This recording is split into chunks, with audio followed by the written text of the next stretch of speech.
A scam caller claimed to be her granddaughter who had a serious accident. She's in legal trouble and under the weather. You really don't sound like yourself today. And she goes, well, that's because I had laryngitis. And Grandpa is tricked out of her name. She was crying and then talking to me, and she says, "You know who this is?" And I said, "Yes." Scammers convinced the couple their granddaughter needed bail money. It's going to run $18,800.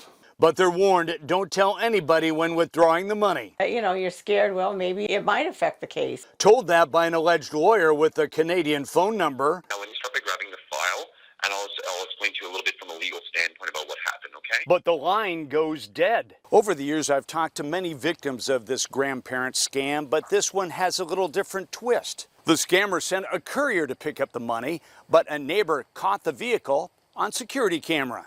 The video shows a white pickup driven by a man who just picked up the money from the victims of a grandparent scam. So I handed over the envelope with the money in it. And he was going across the street down there. I thought, oh my God, what did I do? And by that time it was too late.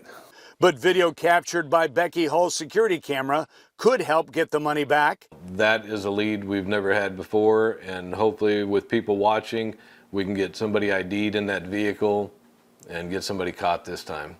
After paying the phony bond, the victims checked on their granddaughter. She went, oh my God, you're kidding. No, she never had a car accident. Grandparents who are mentally sharp, but a well-rehearsed scam can dull the senses. What happens to a granddaughter, it gets you here. And the bank account when a scammer's courier drives away with $18,000. On your side, Mike McKnight, 6 News.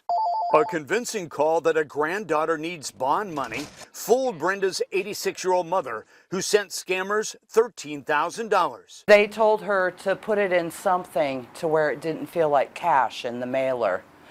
And again, another red flag. The same instructions given to these grandparents, and a stranger picked up the money and drove away. So I handed over the envelope with the money in it. And he was going across the street down there. I thought, oh my God, what did I do? In another case, Dodge County authorities stop a courier in the driveway of a senior citizen. It turns out that courier sent to a location where a scam victim had stuffed thousands of dollars into a package he was to pick up was just an unsuspecting Uber driver sent to that location by an app that listed the name Mr. Shady. That Uber driver says Mr. Shady would meet him at an Omaha restaurant parking lot. It's not the idea that any of the drivers would probably have a clue what's really going on. We're pretty naive when it comes down to picking up a package and delivering it. Police believe the Uber driver is an unsuspecting pawn. In this case, Uber or Lyft driver is transporting that envelope to different locations where they're meeting with another person. So it's changing hands about 3 or 4 times. Then we believe it's getting put in the mail. Brenda says a phony lawyer and pretend granddaughter called her 86-year-old mother 18 times. She was just so worried about my daughter being in an accident, you know, that she was upset. And then the girl crying on the phone told her, please don't tell my mom, please. The grandparent scammers know how tugging on heartstrings, It gets you here. often loosens the purse strings. And they told her on the phone not to say anything when she went to the bank. On your side, Mike McKnight, 6 News. The Agent Orange destroyed my kidneys. Already battling health issues, a Vietnam War vet has been financially ambushed by scammers. $23,000 total.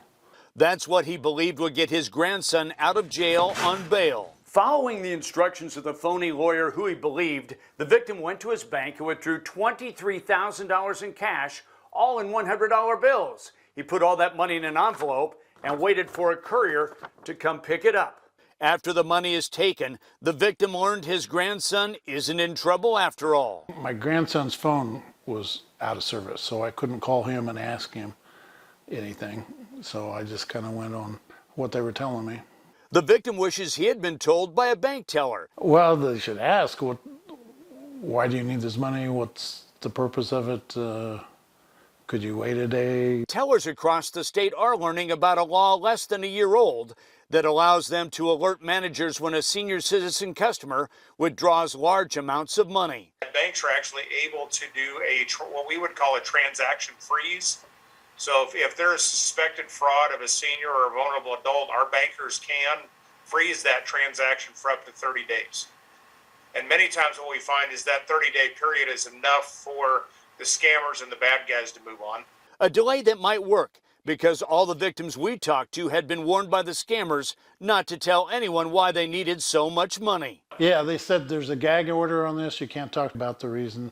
Our investigation found one courier caught on camera, another stopped who told me he's just an innocent Uber driver sent to pick up a package. It's not the idea that any of the drivers would probably have a clue what's really going on.